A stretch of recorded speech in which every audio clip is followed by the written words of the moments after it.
is go over the legislative agenda that we have for TxETRA. And I think we sent out not long ago a list of 4 new entries into our legislative agenda, or some additional detail on several of them. So let me begin by asking Hannah to bring up the screen that has the one sort of pager on our legislative agenda. And we'll go over that and then get into some of the details. We'll go through that in a bit here. And Justin Ackley with ChargePoint, who has said that he will be running late, and so we'll push some of those kinds of issues to when he's able to join us. So I was actually looking for in the PowerPoint yes. Gotcha. Okay. So as you know, in this particular part of the season, for the last couple of sessions, we have gotten together with all of the various groups, asked them for their ideas on our legislative agenda going forward, and then collected the various legislative initiatives that have come from our members and put them together. We typically finalize our legislative agenda in December. And so this is an idea gathering session today in November, and we will work with various groups to nail down some of the language over the next month, and then present it to you all in December. Chairman Canales' staff has indicated he's interested in carrying this legislation again, which we're grateful for. He's chairman of the House Transportation Committee. And so we would like everybody's ideas on who might be a good Senate sponsor. If you have anyone that you're particularly close with, that would be great. So amongst the things we have on our agenda at this point is the battery reuse and recycling program, which we'll get to in a minute. The sort of concept of power shifting to allow the batteries in our electric vehicles to provide energy to the grid, a fee provision, and then a certification for EV charger technologies at TDLR, and I'll get into that in a few minutes, a 97% uptime charging request, and some updates to TERP, and Clay will talk about that in just a minute. And then today we have pulled together several more details about 2 of these provisions, in addition to what you already have. And then it has been suggested that we add back into this list the Planning Council that was part of House Bill 2221 last session. And in addition, we also have some suggestions on the issue about the power shifting and how to harness that. So with that, I'll ask Clay, if you would, to give us kind of an update of where we are on the fees issue, and then to jump into TERP. So Clay, can you take over at this point? Happy to. Let's start with the bad news, or not great news. As far as the fees issues, as a reminder, we have killed this for the last 2 or 3 sessions. I'm trying to remember right now. We're not be able to kill it this year. I know that everybody's heard me say this before. We've had meetings with Chairman Nichols, who is the chairman of Senate Transportation, as to his proposals. We had the vote as to what we would like, the members would like to do on that. We are still having discussions with leaders on the House side as to if they will push back against Chairman Nichols. It has not been fantastic news. Sadly, I unfortunately can't report that. We're trying to figure out what the alternatives are. We're still trying to push for a VMT pilot. We're trying to figure out how we can lower the additional vehicle registration fee that Chairman Nichols wants to collect, which, as a reminder, is $200 additional. We're talking to the various OEMs about helping in those efforts. We're trying to figure out if we cannot get the $200 lowered, what other options do we have? We want to make sure that if it is at $200, that there would be a trigger in the legislation saying that the fee would basically half if the feds start collecting a fee for light duty EVs. So we're still working through the process. We had a lunch today with OEMs. They've got to talk to the people, their employers, and hopefully we'll have something more definitive to get back to discuss with y'all at the meeting in December. On that, I'm happy to answer questions on that before moving to TERP. If anybody has any questions or comments. Okay, don't see any. As far as TERP, which is the Texas Emission Reduction Plan, which is, y'all have heard me talk about for a long time now. It's a fantastic program that the TCEQ implements. It's been going on 21 years. Smitty and I worked on creating it. We think that there should be a philosophical change in the TERP program to focus more on zero emission vehicles. TERP and the TCEQ have done a fantastic job getting old diesel trucks off the road.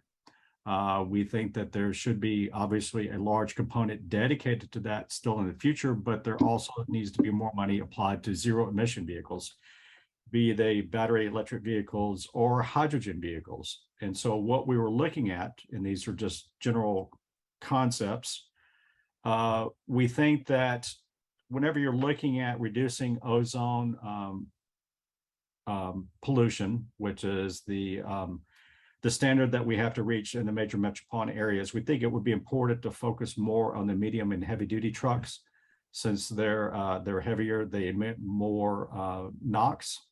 And we think that there needs to be assistance on actually providing more subsidies for the trucks themselves and for the charging infrastructure.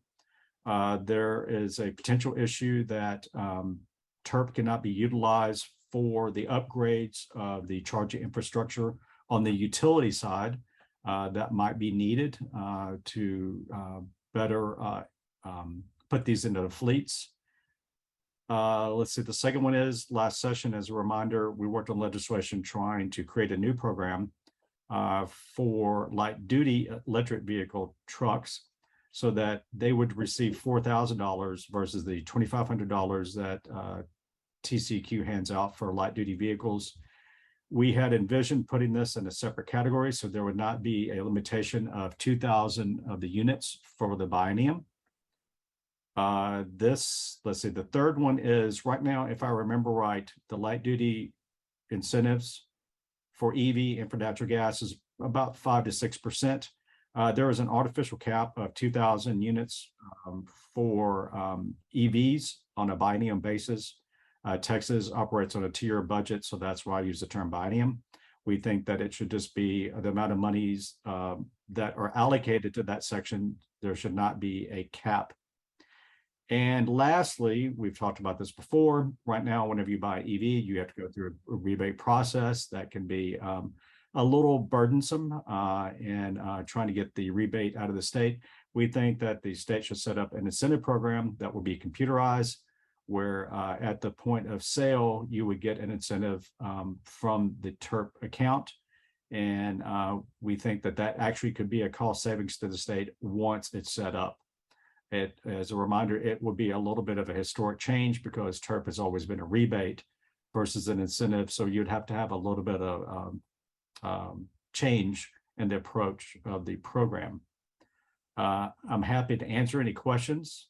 I'm happy to provide any alterations if Nate wants to correct me if I said anything wrong, since he's on this. And Nate Hickman is the TCEQ guy that's an expert on TERP, but I'm happy to answer any questions. Hey, Clay, I wanted to just make a comment thinking about changing the EV rebate to an incentive. Mm-hmm. I think that that's in the IRA.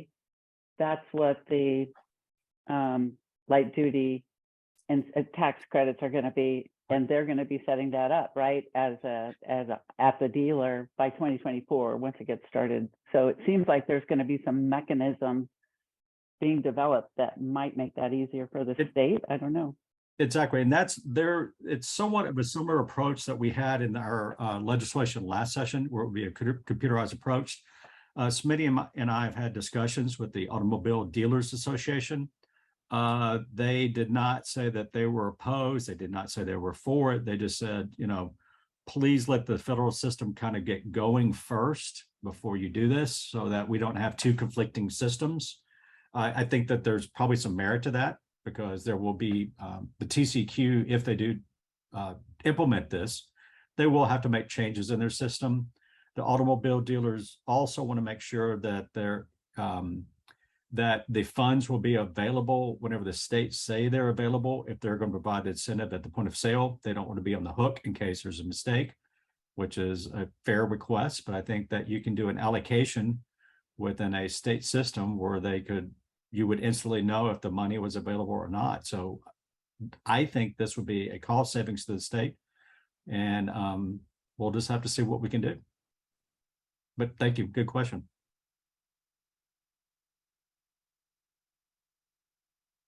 Boy, this is a quiet group today.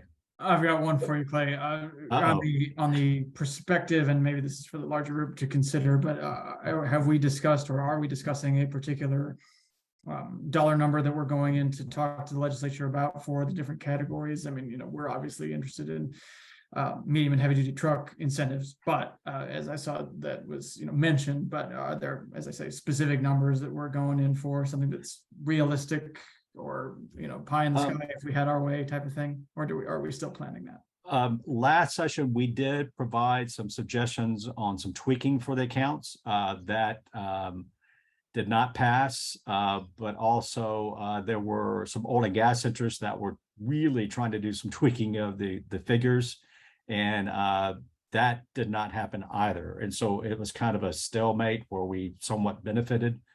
I think that it could be, sorry, I just saw a note pop up for, I think it could be where you don't necessarily have to change the percentages. I think it could be within those particular functions within TERP. I think that you can provide the agency with more flexibility within those separate categories. I think might be an easier way to go on that versus having the legislative battle of trying to change the percentages. Because or the funding amounts, you know. Exactly, because got it. We have tried to do that in the past, and as you can imagine, our natural gas friends and all the people that get money out of TERP, there just starts to be a bloodbath. And so tweaking might be somewhat easier. Right. Okay. Not easy, but somewhat easier. Hey, Dale. Yes. Are they, when it comes to the fee, are they going to want to charge $200 for every school bus as well?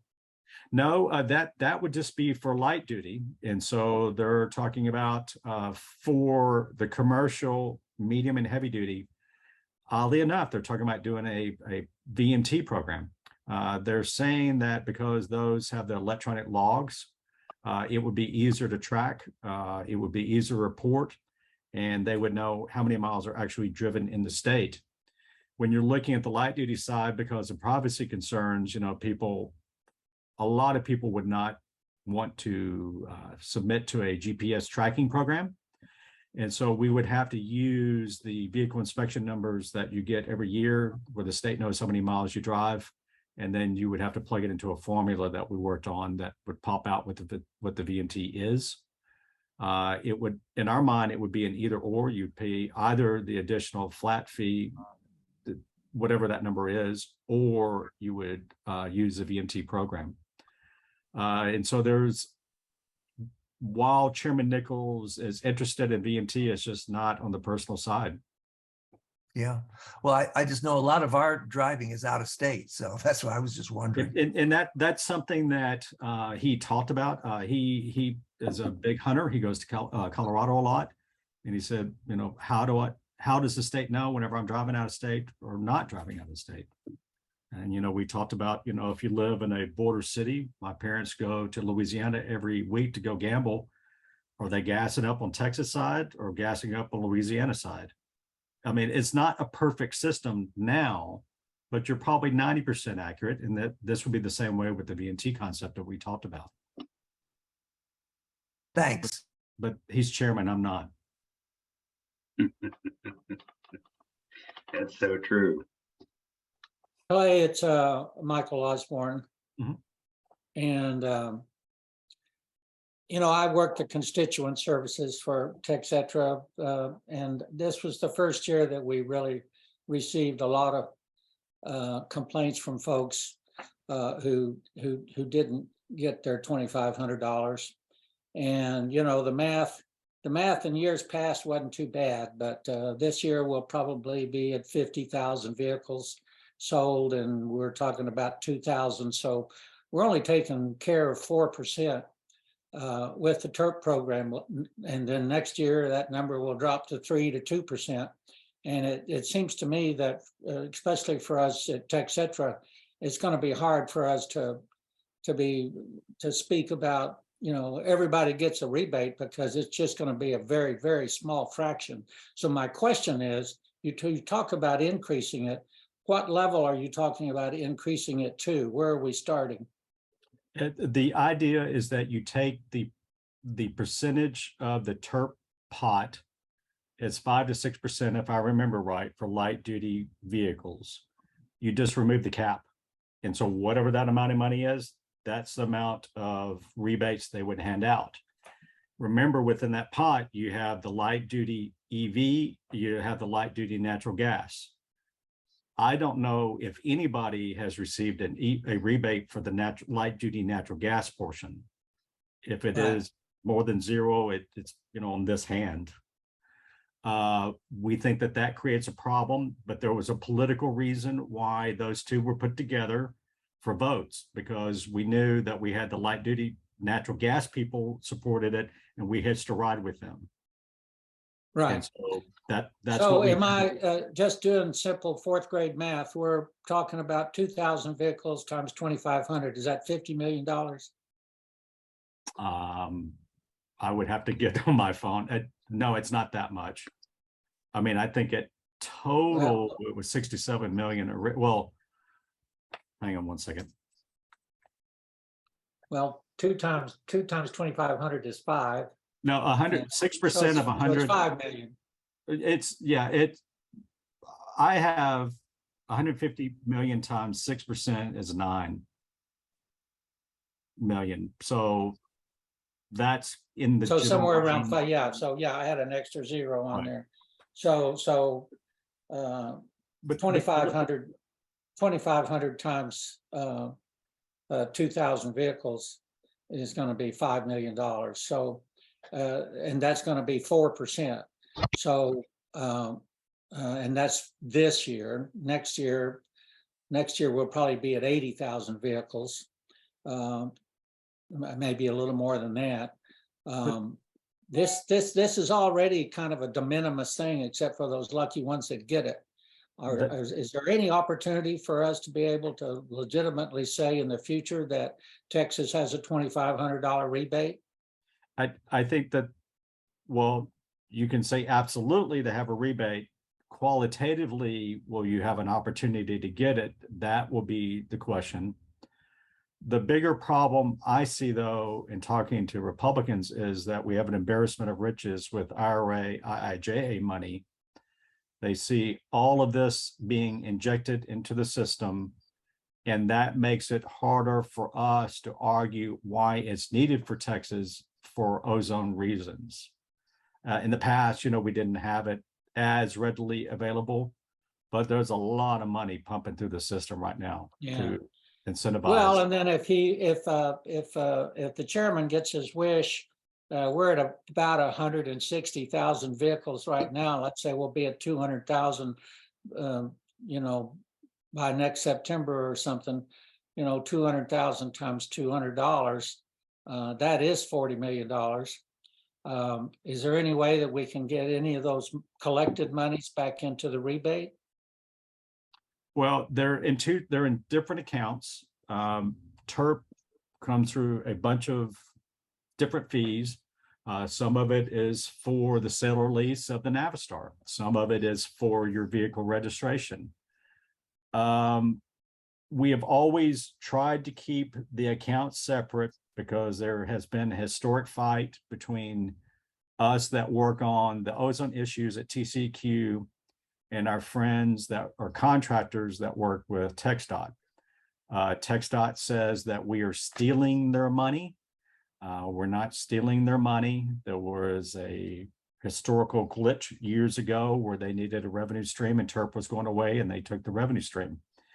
And so trying to link these two together, I would be a little concerned of opening up that battle again, because we had a big battle last session where basically TxDOT got $100 million a year out of TERP. And so I think that trying to protect the TERP account may be a bigger issue.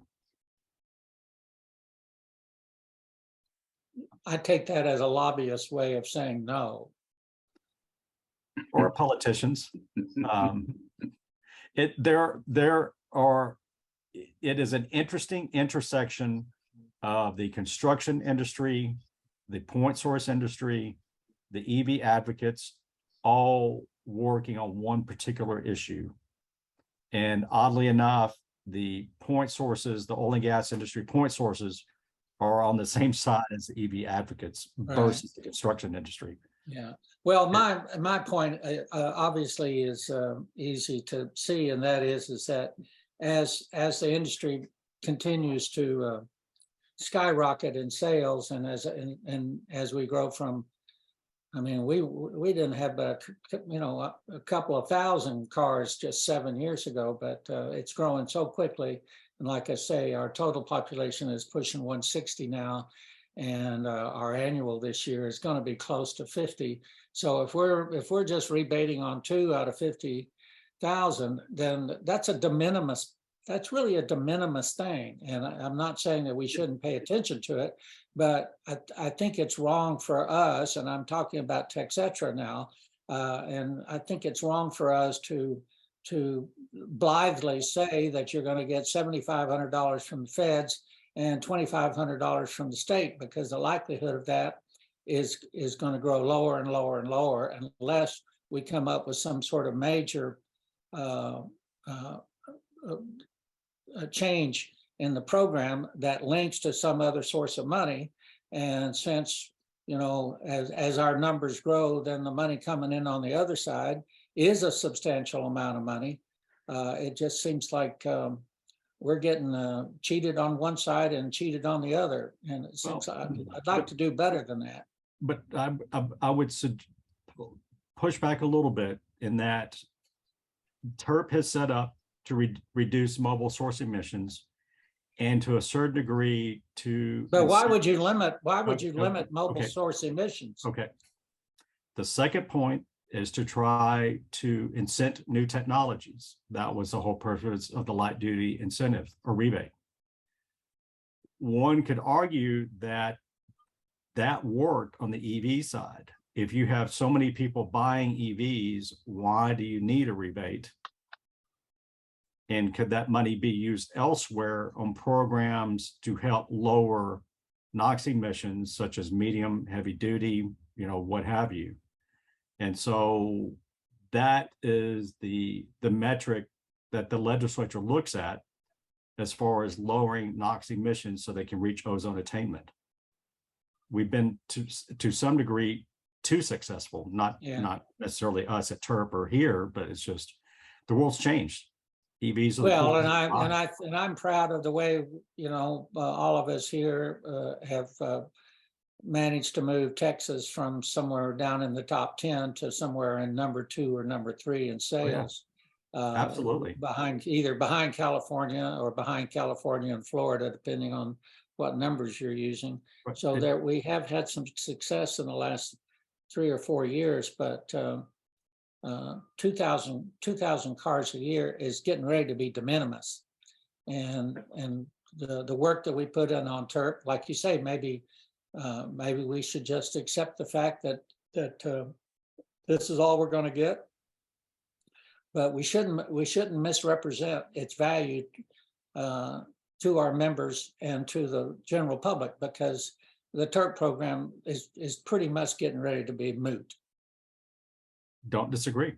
The question is, where can that money be properly utilized to help reach ozone attainment and to reach certain health standards? That's the bigger question in my mind. Well, I think obviously that I would prefer some sort of attempt to at least maintain the numbers that we achieved in the last couple of years, and see if we couldn't, because you know, it wasn't that long ago we were only selling 10,000 a year, and 2,000 over 10,000 was kind of an appreciable amount. That's 20%. Sure. But when we dropped to 4% and soon 2%, right, then it becomes a public relations problem. Right. For those of us who are in the advocacy world to say that there is a rebate, there's a Texas rebate for 2,500, because only a precious few people are going to get it. Understand. Well, I wish we'd do something about it, is what I'm trying to say. Okay. And I've heard you. Yep. Well, let's go on to a couple of the other topics, if there are no other questions on TERP. Michael's right. We have a problem with not having enough, and I think that we may be successful in urging it up, or we may see it, we may lose it. But we'll see what we can do on going to a percentage of the TERP fund, which would treble the amount of money that's available. It would treble it? Yeah. So what I think where we're headed next is wanted to spend some time talking about the Recycling Reuse Task Force. Hannah, could you bring up that slide, please? Yes. Not much has changed in terms of topics, in terms of coverage on this, but I did want to bring this back up. We met on the last 29th of October, and there's general agreement that we want to authorize TCEQ to develop permitting standards, and we're working on the language. We would require the task force, by the way, is made up of OEMs, recyclers, and some of the folks from the trade association innovation groups that interface internationally on this issue. And then in addition,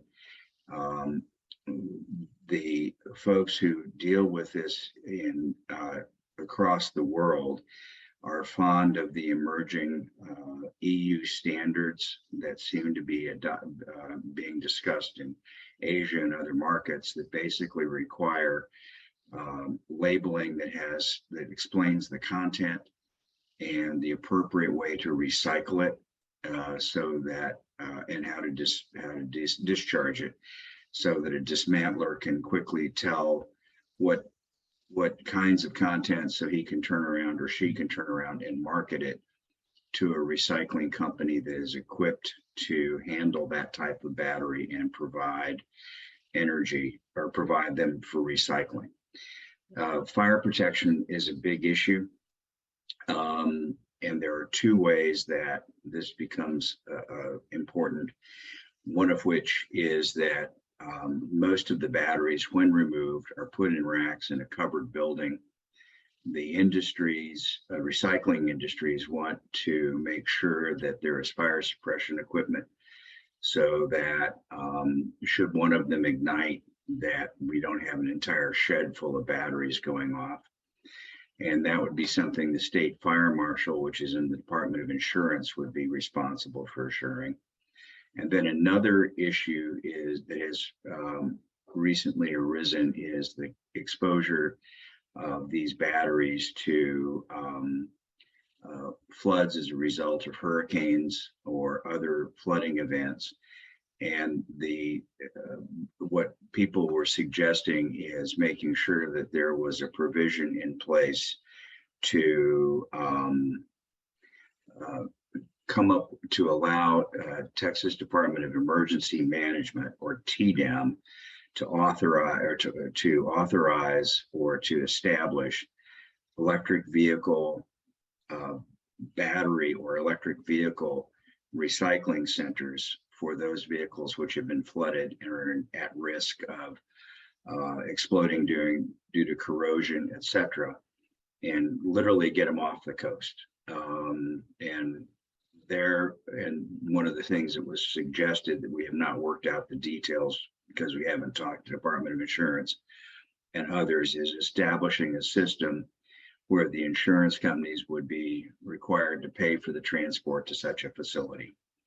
And then last, certifying dismantlers and rebuilders through the TDLR.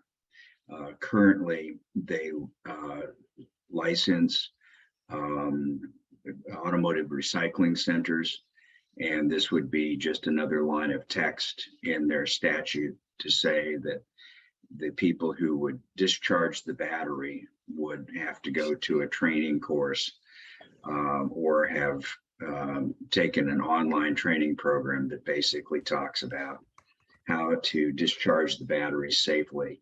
And the rebuilders would then have some additional training on safe storage. So that's essentially where we are at this point.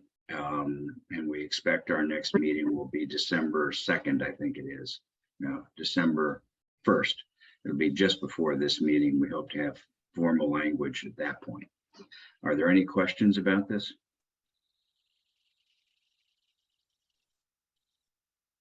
Okay. Hey, Smitty, this is Clayton. Can you hear me? I'm sorry, I didn't understand that. This is Clayton Stice. Can you hear me? Yeah, hi. So I attended the Energy Storage North America Summit a few years back, and BYD was looking to really work hard on developing lithium recycling, because they had forecast that by, I think, 2024, they would need to recycle something in the neighborhood of 6 gigawatts of batteries per year, going up from there from all of their buses. And I was wondering if we had any way to keep up with what their efforts were. I realize it's in China, but that they seem to be the ones leading the international efforts on lithium battery recycling. That's a good tip, Clayton. Thanks for bringing that up. And if you could figure out who was talking, that'd be useful. BYD is a member of ours. I don't think they're on this call today, but we would love to have their input on this. And I forgot to mention that that this would also include large format batteries. So this would be the energy storage facilities that are often being used now for renewable energy storage around Texas. And while that's not a problem yet, we're wanting to get ahead of it and say that the big storage batteries would also be subject to this chapter. Have we talked to any stationary storage people about this yet? I have not. I believe some of the other recyclers, some of the recyclers have, and they were responsible for reaching out to those companies.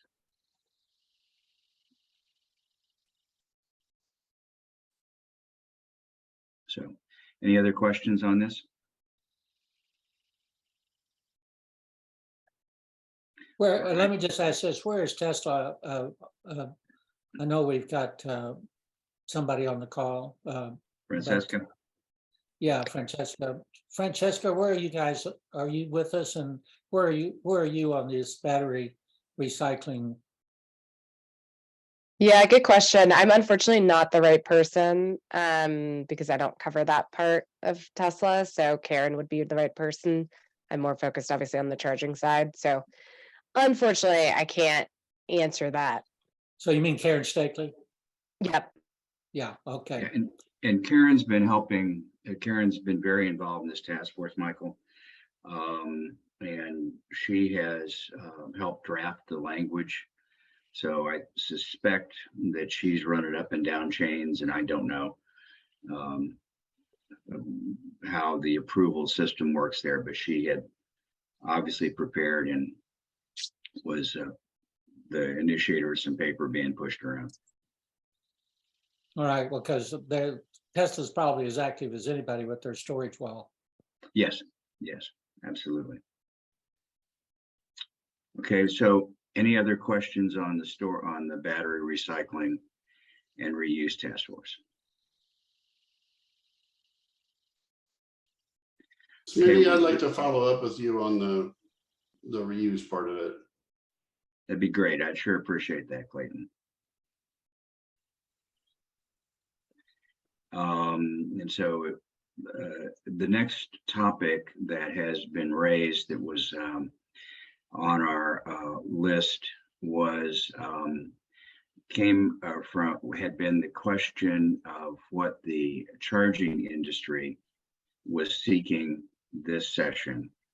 And Justin, do you want to talk about where you are in process at this point? Yes, Smitty, thanks for the opportunity. So we're currently talking amongst ourselves on what we're trying to accomplish for this session as a sector. Obviously, each individual company's got its own desires as well. But we're trying to develop something currently, and we'll be able to hopefully share that at a later date. I had saw that you had included some slides and some proposals in the most recent email that came across. Yeah. I didn't know if you wanted me to move to that as well. Yeah, so let me go ahead and introduce these topics, and there are two of them, and then I'll ask you to respond and get the other charging companies to respond after we've laid them out. There are two suggestions here, and Hannah, if you could pull up the 97% uptime one, I think that would be a good place to start. And this is one that has come from not only our members having concerns about the reliability of charging equipment, but also a recent JD Powers study, and I think they did one in 21 and one in 22, where they found that 1 out of 5 people who were charging had a problem, and that 72% of them had to do with the charging equipment. They did their surveys heavily sampled in California, Texas, and Washington, which I found interesting. As Michael had said earlier, Florida, as I recall, is the state that has the third largest percentage of EVs. The federal NEVI program has developed standards that basically would require a 97% uptime for any federally funded program. And so, Michael Chamberlain, are you available to talk about how it is you were planning on measuring uptime? I am here, so I will say present. But, we haven't nailed that down yet. So we did change the way for folks that did comment on the scoring document. Thank you. We have changed that based on your comments, but we haven't nailed it down 100% yet. Okay. So I don't know how to do that either. But what occurred to me was to take a look at what was in the legislation that was sponsored by Senator Schwartner last year which is on the second page of this document, Hannah. And this document was basically talking about the regulation of chargers in provided for a number of different things, including registration of charging equipment and state and inspections on a regular basis of the charging equipment for safety. And so what I have done here is, if you go to the next screen, I think, please, Hannah, in a couple of different locations, I just have added in the word malfunction or malfunctioning in this legislation to include chargers that weren't working in their inspection process and to allow them to put and currently under this statute, which did not pass, they would put a label on every charger that basically said, if you have complaints, please contact TDLR, similar to what you see on a gas pump, and then allow them to be in contact with the charging company, asking for repair and for and providing a process by which the charging company could be fined if they did not do the repairs.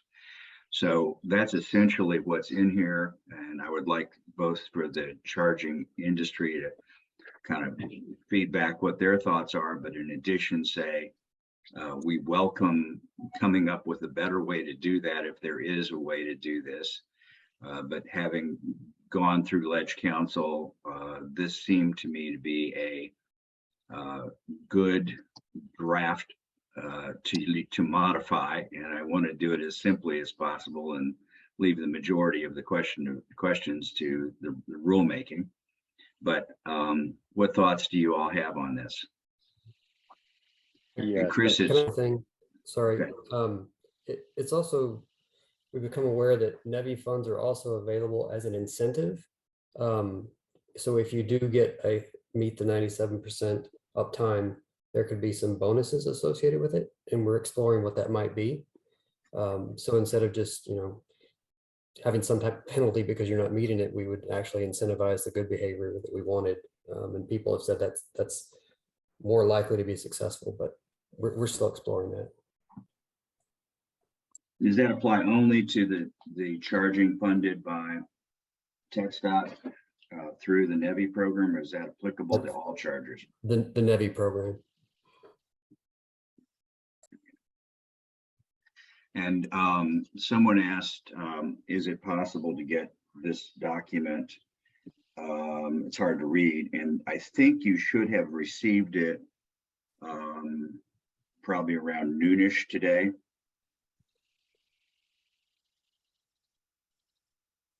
So it should be available to you, and it would have been an email from Hannah. And we'd be glad to. Oh, sorry. I was going to say those documents went out just before this meeting. And if you need them, I'm happy to send to anybody who didn't get them.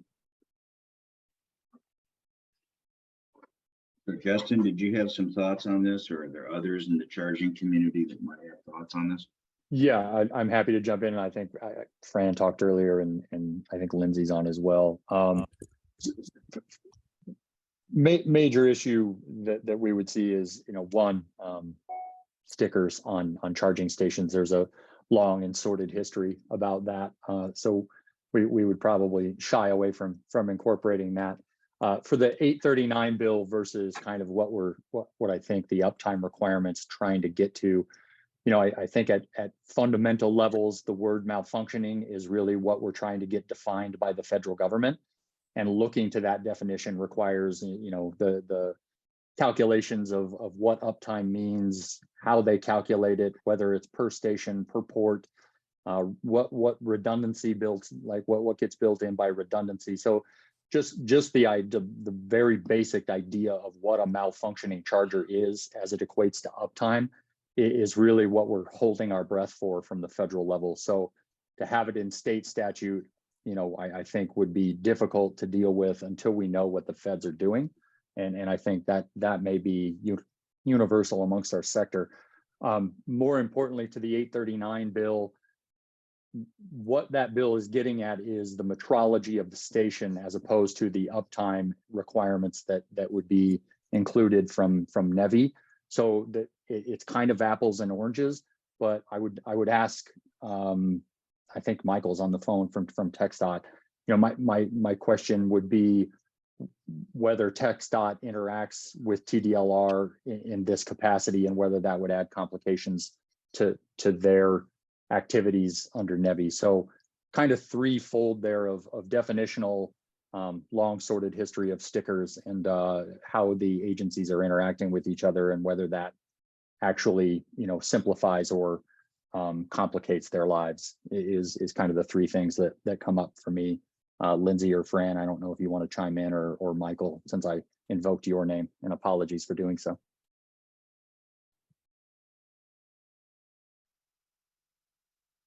I can only say that we are in contact.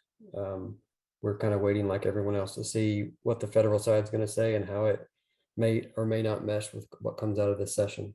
So we're being very careful about how we craft the language so that it's as inclusive as possible, but also holds the space open for any federal rules that come down, because we know that we won't have all the rules back before we actually put this thing out for a solicitation. So thank you. That's all I got. And let me reassure you that two things here. We are very happy to come up with standards that mesh with whatever federal definitions there are. I think that makes perfect sense. And secondly, I think that what we would try and do, at least what I said in the cover memo on this, is have this apply only to non-NEVI stations. And we need to write that paragraph, and would hope that you guys could help us do that, or that would be involved in that, so that it applies to the privately funded ones and those funded by other units of government and the VW settlement. Because what we are looking at is a 5-year window where the 97% would be required for any NEVI funded installation.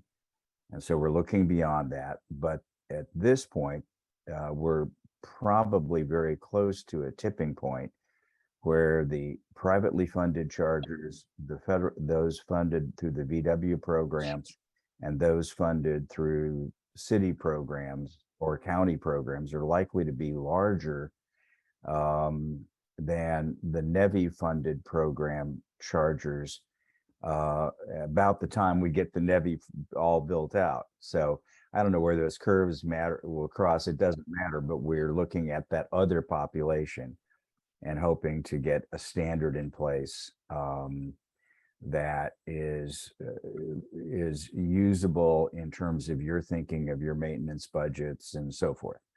And I'm more than happy to work with you to figure out a standard you all can live with. And so that's what the purpose of this is to bring up the operational. That would be a good goal that's what my goal is here. Hey, Smitty, Joseph Barletta, Smart Charge America. Hey, so currently we've installed about 25,000 charging stations all across the U.S. and every single manufacturer, you name it, we've installed it. Here's the thing: we've also serviced every single one of those. What we're running into right now is the problem with one, the fast pace of innovation on the technology side, on the charging stations themselves, the repair parts on the supply chain side.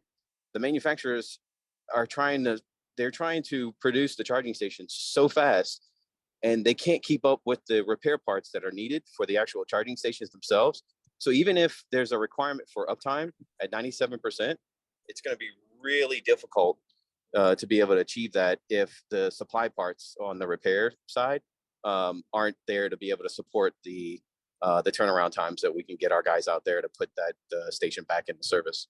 So that's one of the things that we're basically looking at with cellular networks going down and modems needing to be upgraded, in addition to supply chain shortage on the actual repair parts themselves. They are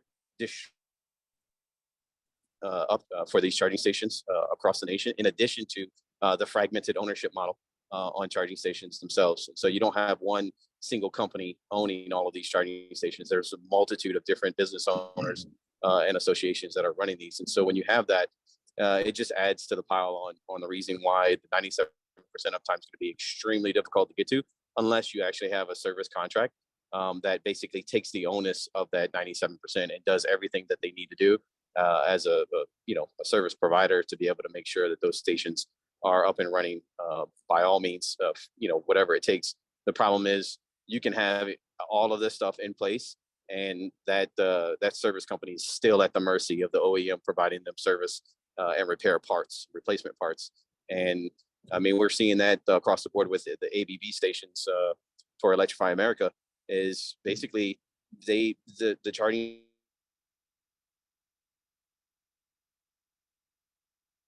We lost him for a minute. Faced with, do we continue to pour our money into the repair parts, or do we just upgrade the charging station to a bigger, better model? So that, in a nutshell, is kind of what we're experiencing on the service side of things. And so I'm hoping that that kind of sheds a little bit more light on some of the problems that we're seeing out in the field with regards to this requirement. But it'll be interesting and definitely a test of time to see how we all plan on going about doing so. So thanks, guys. Joseph, this is Michael Osborne. Yep. Can you imagine a non-regulatory solution to this? The only thing that we've done, we're trying to work with Tesla and another OEM to where we could, as a charging servicer, if there's something with regards to residual income that like an electrical company like us can get as a result of then now we have ownership in making sure that station is always up and running. So in addition to the actual owner themselves that's trying to monetize the charging stations, if they have some sort of a backdoor agreement when it comes to revenue share or something, then I'll service the charging station for free. I'll make sure I do everything in the power to get that charging station up and running, because I have a revenue share inside the actual monetization incentive for the actual program itself. So it's just a matter of whether or not OEMs or business owners are going to allow the budget or some sort of other incentive program to be kind of injected into the business model to ensure that these stations always have that 100% or 97% plus uptime. So. Okay, thank you. That was a good answer. I see that Francesca's got her hand up. I saw Matt actually put his hand up before me, so if you want to go first, go for it. Otherwise, just had a quick comment. Sure, thank you. So just really quick, I mean, we do have some reservations about using the JD Power study as kind of a baseline input, because there are a variety of business models that companies use that may not be accounted for in that. It's also a paid commercial study, and there are other studies out there that have been done by academic institutions. So we think it's important to kind of have a wide variety of inputs.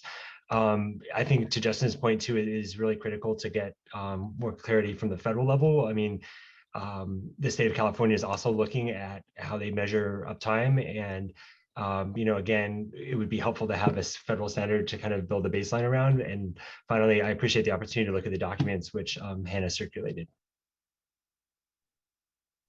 So I think, go ahead. Francesca, I'm sorry. Yeah, no worries. I was just going to say, I also echo some of Justin's earlier points, but I did have one question, and I have not had a chance to review the documents, but I just wanted to clarify, are we talking purely about incentive, or you also mentioned like private chargers? And I think the responses would probably vary slightly in terms of if we're talking about just like chargers funded through an incentive program versus not. Yeah, so my belief is for this would be not the level 2 chargers, but would be the fast chargers that people would encounter on the highway and want to do a fast charge. And that would be, it would be regardless of whether it would be apply to any non-federally funded chargers until such time as the that are publicly available that you pay for. It would not be and would not apply to the NEVI, although in my drafting of this, my hope was that we would be able to use the same definitions from the NEVI, and that when the NEVI program chargers fell off the requirement of maintenance and any support from the feds through TxDOT, that then that standard would be in place to assure they continue to operate. Rick Timpchin's hand is up, and also Bill Weber has some good questions in the chat. Thank you, Michael. Yeah, just a question. Have you considered somehow incorporating third-party inspections of these chargers in some sort of standardized way? And, you know, from a customer's perspective, they don't really understand 97% or any of these standards. And they don't really care who the host is or who the supplier is, the VSE supplier. They just want it to work. So some folks are advocating for a third-party inspection, statistically valid sample, including all chargers, not just NEVI ones, that perhaps is funded by the state on a regular basis, and then, you know, reporting this information. And maybe that's an incentive for folks, including the hosts who are the hosts that are responsible for service, to make sure that they do everything they can to have a good, you know, for the customer to have a good charging experience. Yeah, Rick, I'm happy to jump in on that. So as I was referencing earlier, SB 839, which is the bill that Smitty is referencing here, that would permit TDLR from a metrology standpoint and a customer protection standpoint to inspect charging stations similar like they do gas stations. So that when a driver pulls up, they know that the charging station is dispensing the amount of electrons it's telling you it's dispensing. And then it's also within the range, the temperance range, so that that charging station's also delivering the electrons that it's promising.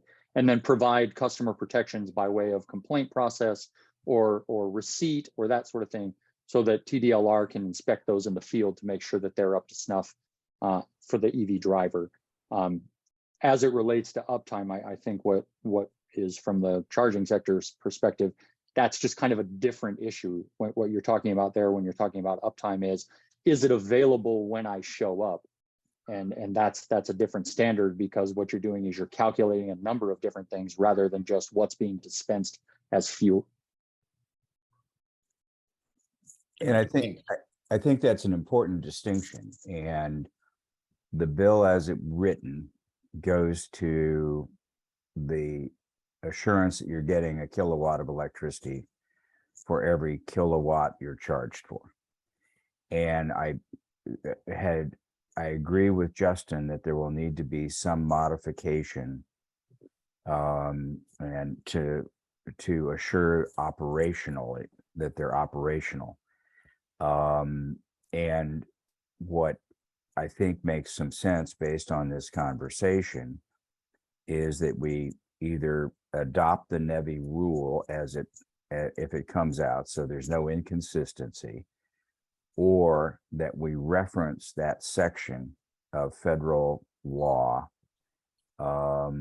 that references this, so that when those rules finally come out, which I expect before the end of the session, that we can plug that section of code in um, as the standard that would be utilized in legislation.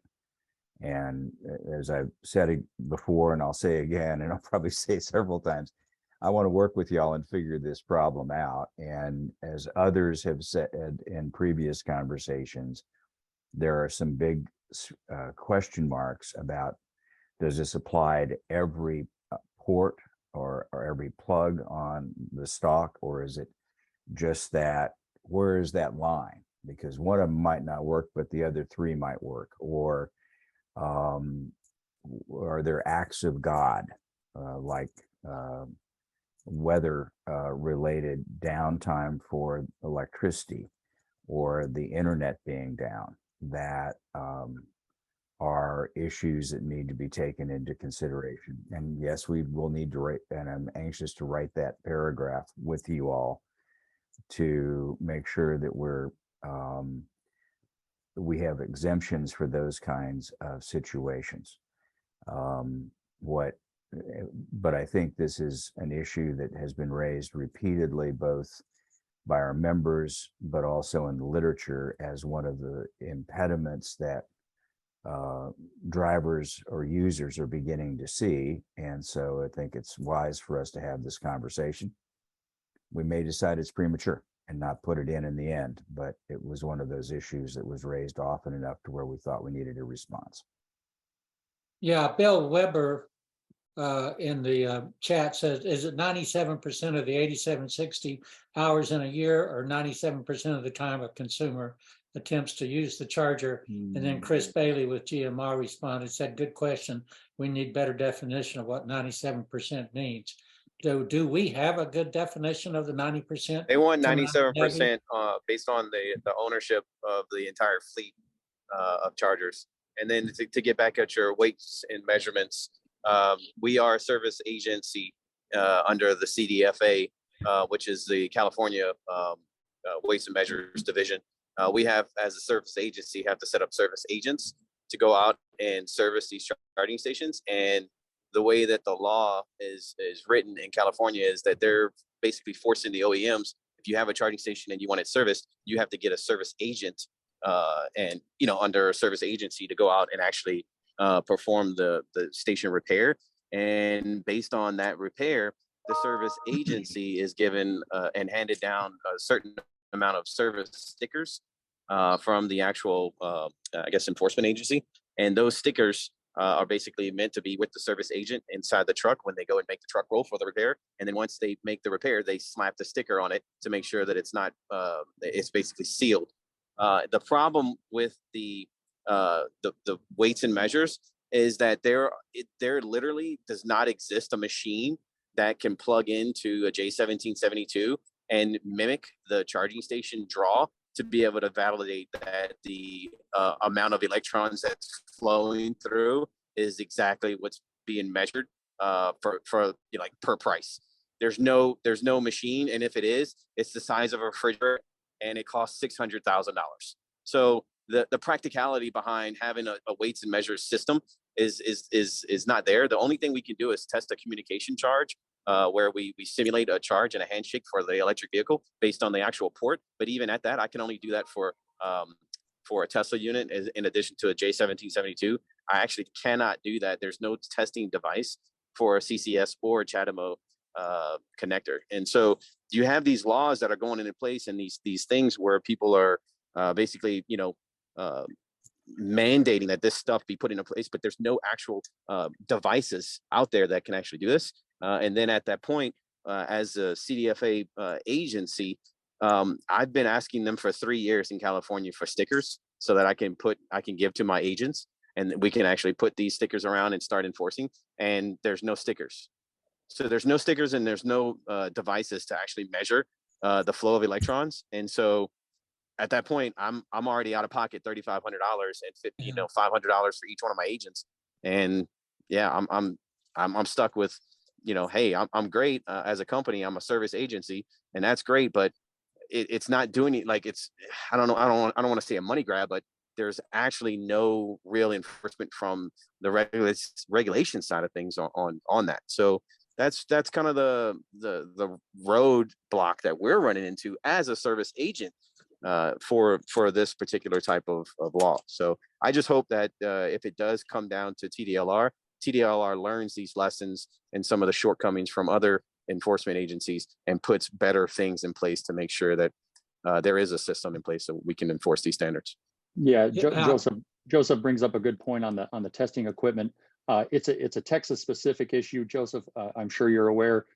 No one has jurisdiction over EV charging equipment right now, so the bill is intended to give it to TDLR and then adjust accordingly as the equipment becomes commercially available.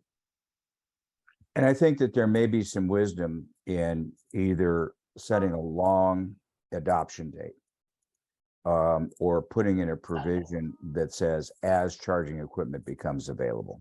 Yeah, it's been addressed at the national level through the National Institute of Standards and Technology through Handbook 44. DCFC, I believe, is 2025 or 2028, somewhere in there, where they anticipate commercially available equipment being available. But it's more to make sure that TDLR, who does weights and measures, who does metrology, is the appropriate agency in the state of Texas, so that it doesn't get put under the PUC or have a lawyer do anything with it. That's the worst case scenario. All right. No offense to lawyers. Yeah, and I just wanted to respond to and agree with Joseph about the issue is that there is no piece of equipment that allows you to do that. I would state other than an electric car itself, because as we all know, those of us who own and charge all the time, is that charging rates change depending on the state of your battery. If you're at 25%, then you've got a one charging rate. If you're at 75%, it's a completely different charging rate. But the most important thing is that you're getting the kilowatt hours that you're being charged for, and that's what the TDLR. I think we can figure out how to get that done. Francesca's got her hands up again. I think someone else had their hand up before me again, but I'll just go ahead and chime in real quick. I think it just bringing the conversation back a little bit, we're kind of all over the place in terms of talking about metering and uptime, like in the same context, and they are very different things. So I just want to be sure we're like talking about the right things. I know you're trying to put this into one piece of legislation potentially, which is okay. But I just want to make clear, like, there are very different things. Metrology and uptime are not tied together necessarily. And they are measuring different things. And then also, I think from an operator perspective, like, we have every incentive to have a very high uptime. And we also build redundancy into our system. But at the same time, if you start trying to regulate uptime on private companies, there's a tremendous amount of reporting that could go with that. And so I just want to be really careful we're taking that into consideration. So happy to provide more input, but just wanted to make those few comments because I'm getting a little lost in the conversation and I live and breathe this stuff. So maybe there's a way to separate it and keep it simpler. So I'm willing to do that. And I think it makes perfect sense for us to, now that we've had this conversation, to put this on the agenda for a discussion within the industry and bring it back to the December 2nd meeting. If we don't have agreement, or if this is premature, then so be it. We'll just take it off the table.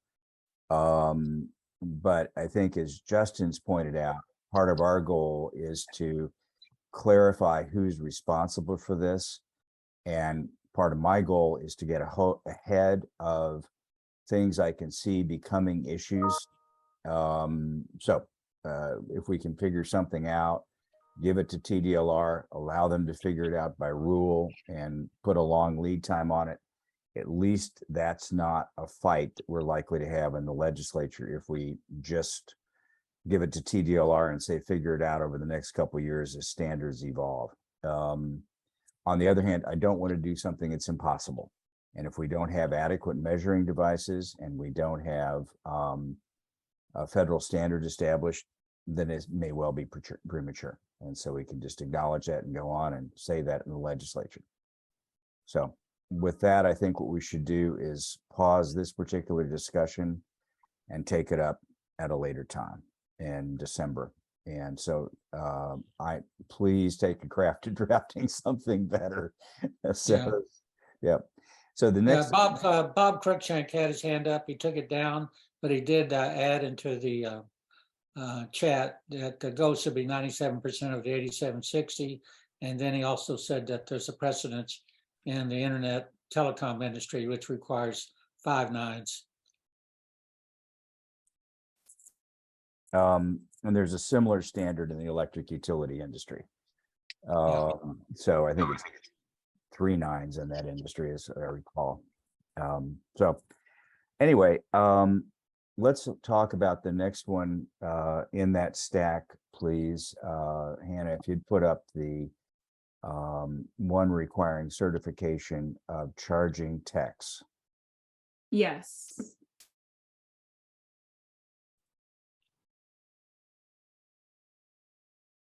One moment. And while she's doing that, let me just go to the following point.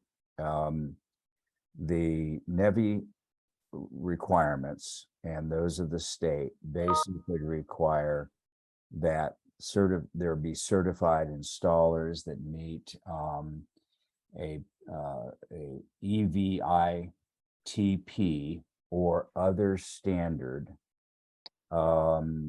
that was required for people who install and maintain these chargers.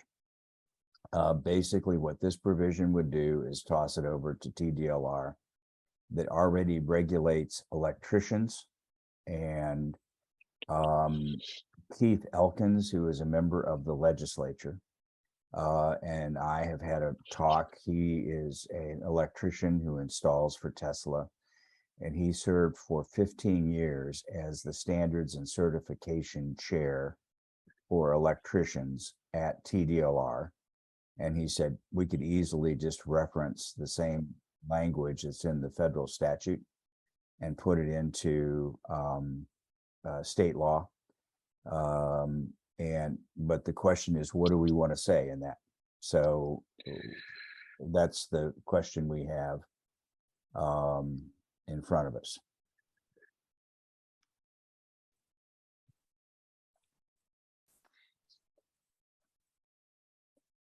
So Smitty, I'm happy to jump in on this a little Please bit. do. Yeah, Justin. But I know Joe's on the phone. This is his world as much as it is ours.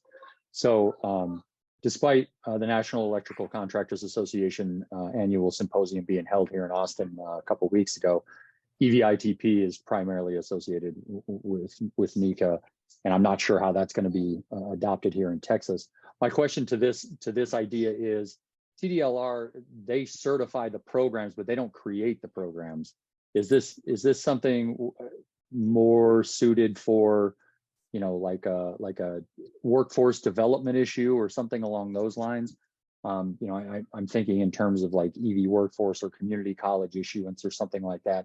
I'm just not that well versed in TDLR and their certification processes.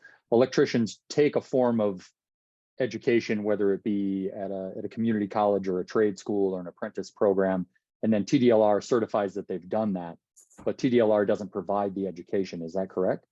Can somebody on the phone who knows better tell me? Laura Morrison is working on this in our North Texas compact, as well as the South Central Texas compact. Laura, are you there? Yes, I am. I can't promise to be an expert in this, but I do know, this is a really good point, the distinction between is TDLR just certifying or are they actually developing this? And it's my understanding they would just certify it. There is a lot of discussion going on about developing training programs and making sure that they can be sort of consistent and certified. College, there are some, let's see, Lori Clark is having to get off, I think, but she alerted us to a partnership. She's going to be, that NCT COG is going to be, it's the Clean Cities Coalition, along with Louisiana Clean Cities Coalition, that is going for a DOE grant to develop these programs, make sure that the community colleges are all, sort of on board, and you can transfer these things. So, long story short, there's a lot of talk going on. Obviously, workforce commissions are involved in it too. But I think absolutely that we're just talking about here that it would just be TDLR is certifying it. And the development of the programs themselves are going to be done by the experts, workforce commission, and people like, the charging companies here obviously know what's needed to some degree. So having those conversations with the right people at the table. Hey, Smitty, can I jump in as well? Sure. I think one of the, for us specifically, although I agree that there need to be some, some training that happens for installers. I think for us, we traditionally certify our installers on our product anyway. So I'm assuming this is more of a general certification that's going to require from a state level.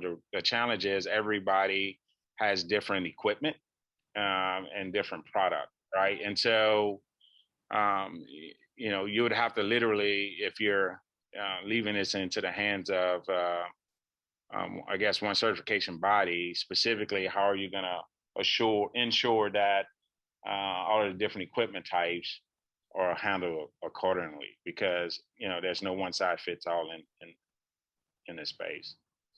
Well, the EVITP program is actually specifically certified in a national electric code. And so we are EVITP certified as a firm. But generally, in order to receive the training, you have to go through sort of like a local education agency, either NECA or IBEW. And so as a result, each charging station manufacturer has their own like software and networking and provisioning type of dealings. But the EVITP program specifically goes into kind of the design and the National Electric Code Article 625 on all things like smart way of actually installing these electric vehicle charging stations to make sure that the electrical contractors, they're not just putting it in like a regular appliance. There are certain code that each have to meet.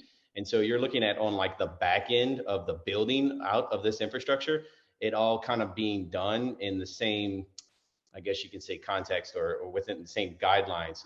But yeah, I mean, each site host have different traffic provisions, design setup, cues like that. The EVITP program is specifically there to ensure that electricians that are installing this, they are better, I guess, coached up on how the charging systems work and how they differentiate between, I guess, on their power factor and their continuous draw, how they differentiate on that. And so as a result, you have to use different types of electric materials, wires, inserts, connectors, all of that stuff.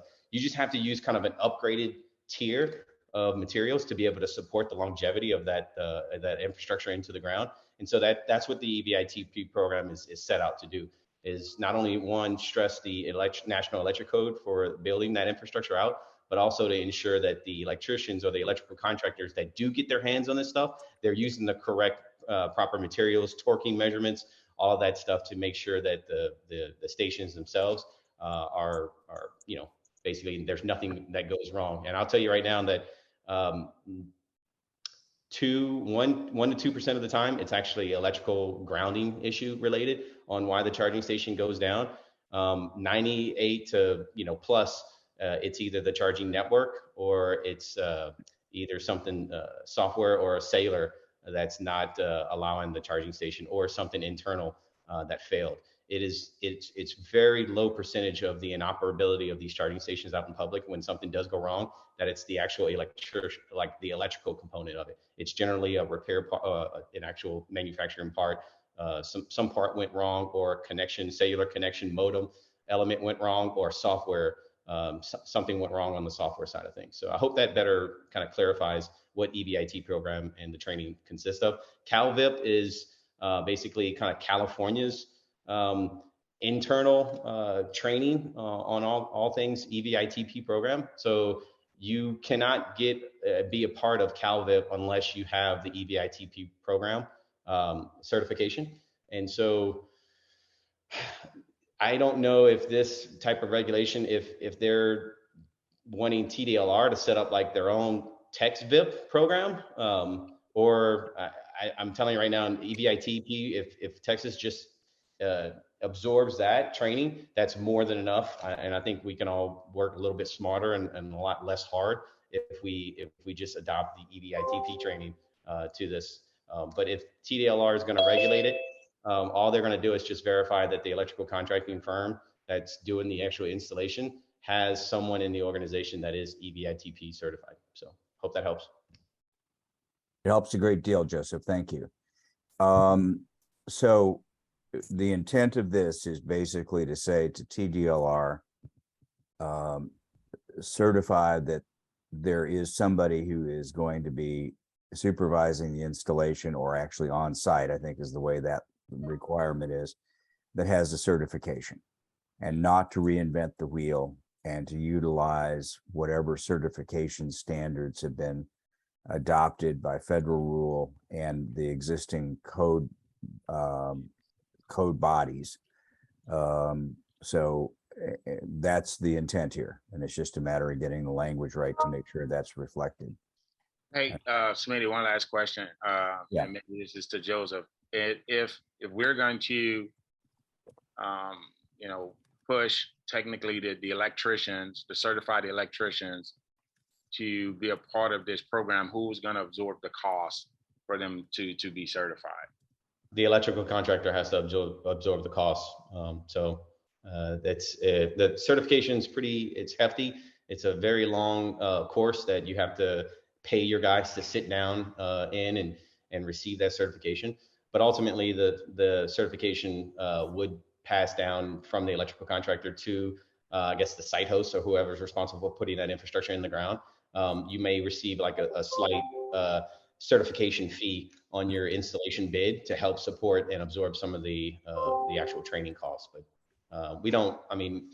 we just kind of look at it as a cost of doing business. We roll all, like permits and planning and engineering specs and stuff like that. We roll those costs into our bids, but the EVITP training, it should just be absorbed by the electrical contractor. It's kind of a cost of doing business. So. Okay. Anything else? No, I'm good. Thank you. Thank you for everybody for your questions on this. I've learned a lot. And again, this would be something that would apply to the non-federally funded.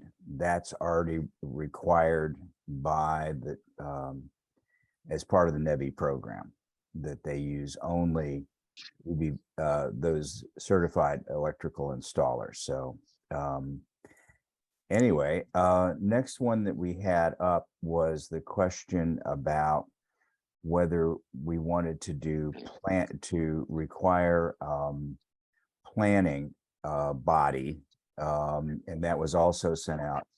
Camille, do you want to jump in and kind of describe why this was something that we worked, and this was part of 2221. It was the first paragraph in 2221, or first section, and it basically establishes a committee or a council within TxDOT to do training or to do planning.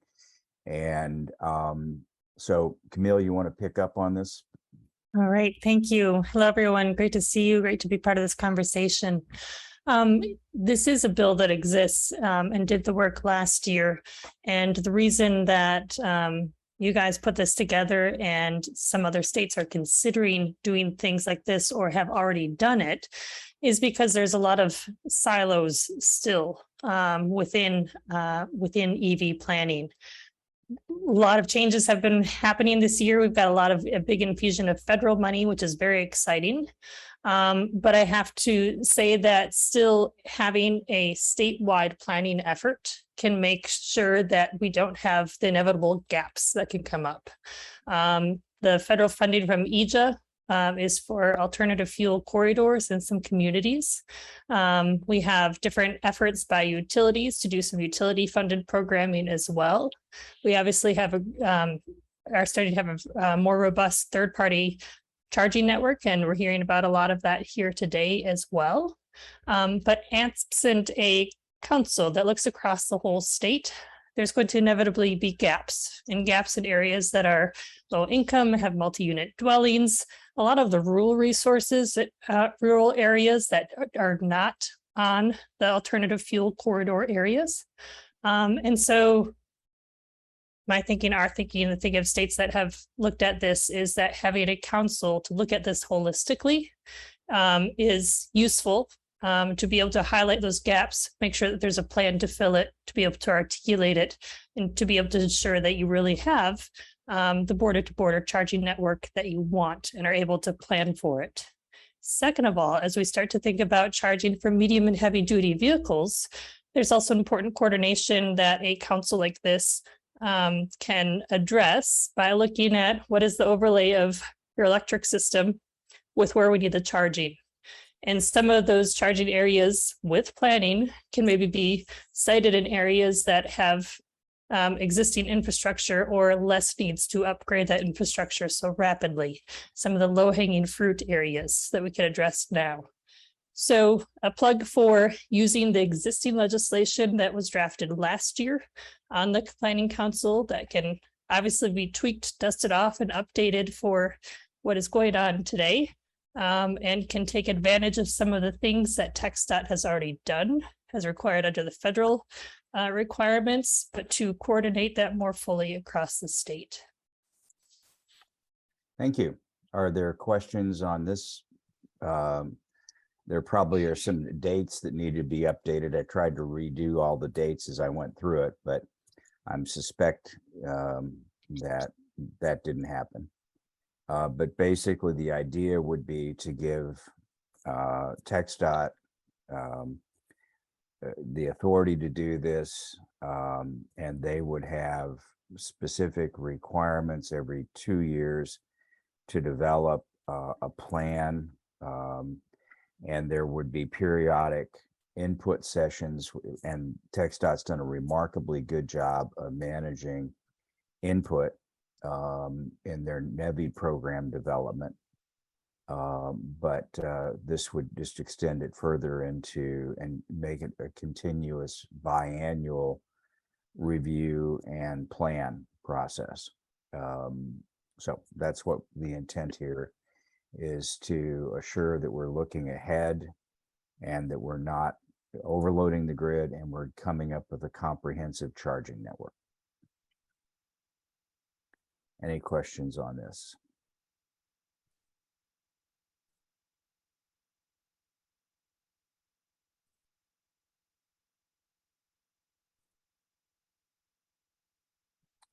Okay, then we'll bring it back up after you guys have had a chance to look at it. We'll send it out earlier next time so you've got an opportunity to rethink about it.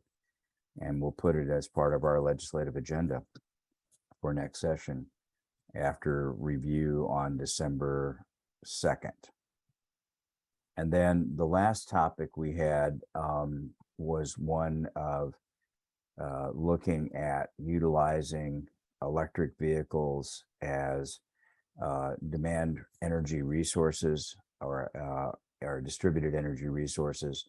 And Robert had sent something around, Robert Cruikshank had sent something around earlier. There was a robust conversation about whether this was something that needed to happen this session, given that there are pilot programs being developed by PUC and ERCOT. And then in addition, concerns about putting anything else on PUC's agenda at this point. They've got more than they can say grace over. So, but I think Robert's got some good ideas here, and I wanted to give him the opportunity to lay them out. And then we can make a decision as to whether we want to do anything this session or postpone this until after the results of the pilot project are available. So Robert, take it away. Thank you, Smitty. Appreciate the opportunity to have had the robust conversation with everyone. So I'll just hit sort of the bold points that are on this. The question, was what, if any, changes are needed to allow EVs to plug into the grid via an aggregator and sell their energy into the market. So tried to take a pretty big perspective. which is basically saying that if you have a lot of electric vehicles without vehicle to grid technology, that's going to create enormous challenges, actually grave challenges, in the sense of the increased load and the unmanaged load really eroding resiliency and sustainability and adding a lot of cost. So the idea is that we not only are living with transmission congestion right now in the grid, but we'll have all sorts of distribution congestion. And distribution congestion is actually, or distribution networks actually make up 97% of the grid. So if you think we've got problems now on the transmission side, we'll have that in spades on the distribution side. It's easy to think that, I make a couple points about scale here. Vehicle to grid programs will certainly benefit, consumer by consumer. As each one becomes involved, they'll have reduced bills, et cetera. But the maximum charging benefit really will come if we can enable backward compatibility, right? We really want to make sure that V2G isn't just for the latest and greatest cars, but it kind of works for all cars. And that, if we go to point number 2, that becomes really important, because unless we scale V2G, vehicle to grid, we really are not going to be increasing reliability and cost effectiveness of generation, transmission, and distribution. Like, even though we could benefit individual customers, unless we have scale, we're really not benefiting the system overall, because you need to have that scale. And then just scroll down, if you would, please. The limits to scale really come down to interoperability. And I made this a point at the commission hearing when the aggregated DER task force was taking off. Interoperability, in other words, like one signal, what I mean by that is one signal that can be used by all the devices in a home, whether it's an electric vehicle or a smart thermostat or a hot water heater or a pump jack in the field or the air conditioning system at Nordstrom's, sort of at any location, you should only have one signal.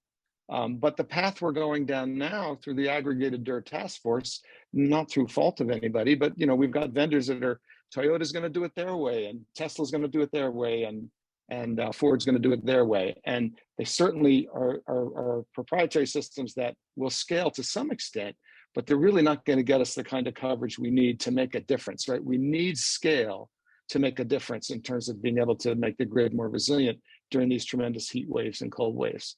The last point on sort of the problem page, this is just a 2-page, so this is the last of the problem points, is that a lot of these solutions that are being proposed by vendors, in many ways, they just overlook existing infrastructure. We have spent how many decades and dollars building networks like radio networks and broadband networks and satellite networks, and even the smart metering network. And it's overkill to require devices to have to be connected two-way to every single device. When in fact you can broadcast a lot of this signal to all sorts of devices, and they can respond, and the smart meter will catch it on the side of the house. So with that, we'll just go to the solution. The idea is to certainly, one of the pieces that came out of our robust conversation was, energy efficiency should be top of mind. It's number 1. So, building insulation, appliance efficiency, et cetera, is going to be important, because what that's going to do is it's going to free up power that's not being used on inefficient electric heat, which means more distribution panels, the circuit breaker panels in people's homes, will be okay as is and won't have to be upgraded, right? You can get more electric vehicles in if you're taking power out of the panel. And that's what the efficiency piece is about. The next piece, the second point, as we've talked about in the past, is really just manage demand in order to optimize supply, right? Demand is a perfect mirror of supply, and to manage demand is to actually manage supply, and we need to get serious about that, and that's to the points that we said of scale and load shaping that we talked about before. Point number 3 here is that the same signal can go to all the devices, as we said, but more importantly, that those devices are autonomous, right? The device that's in your home or in the field can choose to play or not. And if it does play, that will result in a savings. But more importantly, when you think about vehicle to grid, if that device can determine on its own when it should charge and when it should discharge, again, without two-way communications, that ends up being extremely powerful because during outages, there may not be communications. So to get these, as you see here, there's 24 numbers, we're sending that ahead of time so a device can kind of plan its day. And in this particular case, if it's a storage device like a battery, it says, oh, I can draw a line through the middle of this thing and see that I should charge for the first 12 hours in this case and discharge for the next 12 hours. And now if communications goes away or the grid goes down, the device still kind of knows what it should be doing in the absence of communication with the mothership. And then the last point here is, just that we spent all this money on smart meters. Let's actually use them to record not just the usage for billing purposes, but the usage to figure out, did somebody participate in a conservation alert, right? Did they actually reduce their energy? And so the back office, data analysis of usage data can show, hey, I got an EV and I now charge every night at 6 o'clock. Or now 2 weeks later, I've actually started shaping my load so that I should actually get a credit. And the simple way to think about it is every time we have a conservation alert, we should be sending thank you notes to everybody that conserved. That's it, Smitty. Thank you. Do any of the utilities or TDUs have anything to add at this point? Excuse me, I'm coughing.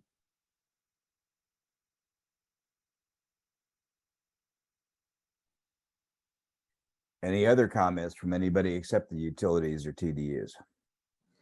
I'm sorry, Smitty, I didn't hear the question. Oh, so do you have any response to Robert's thoughts at this point? Yeah, the communications to devices in the home are not going to be effectively delivered through the meter. We have discovered since the implementation of advanced metering that HON compatibility and the potential for Zigbee was grossly underutilized, and so it's not available anymore. Okay, that's useful. Thank you. Any other comments from folks? Smitty, this is Clayton. Can you hear me? Yeah. Among some of the comments Bob had is need to develop codes, and I think that we need to just kind of look at the codes we have. There's a lot of codes that revolve around distributed generation, and an EV vehicle to grid is just another battery. Would fall under existing codes. They're not going to be backwards compatible, requiring UL listing and certification to be able to do that.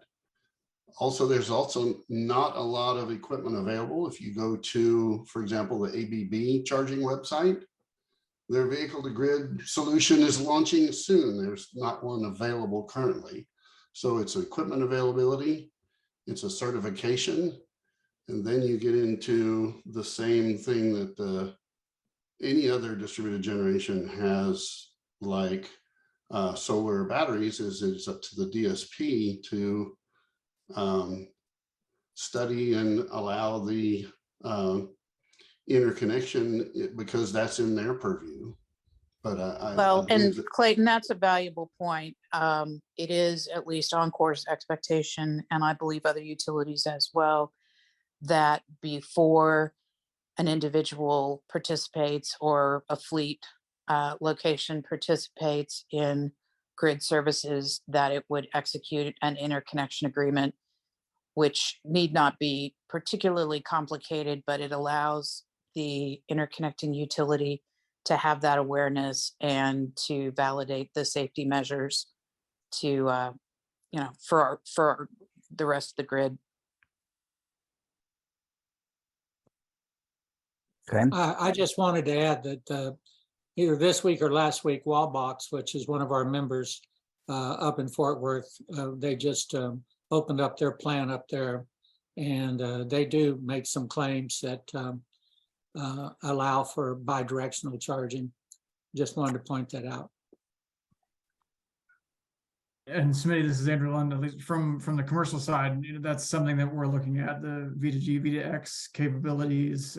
We're still a couple, maybe, a couple years out for our vehicles in particular, but we're generally interested in this concept as it sounds interesting to us, but what in absence of a industry standard, I think we're reticent to get involved in too much on the V2G, V2X conversations, knowing that but would welcome everybody's input on that, kind of going back to the everybody's doing it their own way. We, especially on the commercial side, see the value in standardization, so would want to support the ISO 15118, I think is the number, on the compatibility and the communication stuff, because what we're seeing is you can have a vehicle that agrees with the charger, but then does the charger agree with the grid, or what level of complication do you have that ends up being the problem, where you can't accurately get the V2G load working as you intended it to? And we definitely don't want to overpromise and underdeliver on this important point. Thank you. So Liz, back to you on something. Wallbox is now got a device that they say will enable you to do V2H, and potentially down the line do V2G, or vehicle to building, if you're parking in a parking garage. Where is it the V2G that would trigger an interconnection agreement with you, or is there something, are there earlier places where that interconnection agreement would be triggered? So I'm not familiar enough with the details of vehicle to house to know if the system risks are the same or different. And so I think I and other probably utilities would need to go back and think about that some more. But definitely for V2G, before anybody implemented that feature, we would need to have the interconnection agreement discussion. Great. And then are the internet connection agreements sort of standardized across the utilities in Texas, or does every distribution utility have their own? There is a fair degree of standardization for the investor-owned utilities. I don't think that is necessarily true of municipally owned utilities and cooperatives. Okay. Jamie, do you know on that? I can answer that, Smitty. Yeah, please do, Clayton. Most of the municipally owned utilities, and co-ops have a interconnection process outlined on their website, but it varies pretty widely in terms of how it's actually implemented. Okay, thank you. Smitty, I had a question. Smitty, I was going to say, just if Jamie didn't come on, Austin Energy still has they have a value of solar rate that they pay for on the solar side, and they would have something similar for this. They may not have it now, but they probably would. But their value of solar rate has gone down from being close to retail to being substantially less than retail now. That's a good point, Michael. All right. So I think at this point, on advice of the folks that work with us over at the PUC, we'll probably put a pause to this for a session based on the two kind of thoughts that the PUC's got more than they can shake a stick at, and we're already doing a pilot program, and electric vehicles are going to be part of that. And that we can expect the response coming from the PUC to be, we're working on it, and a belief that we should allow that process to evolve.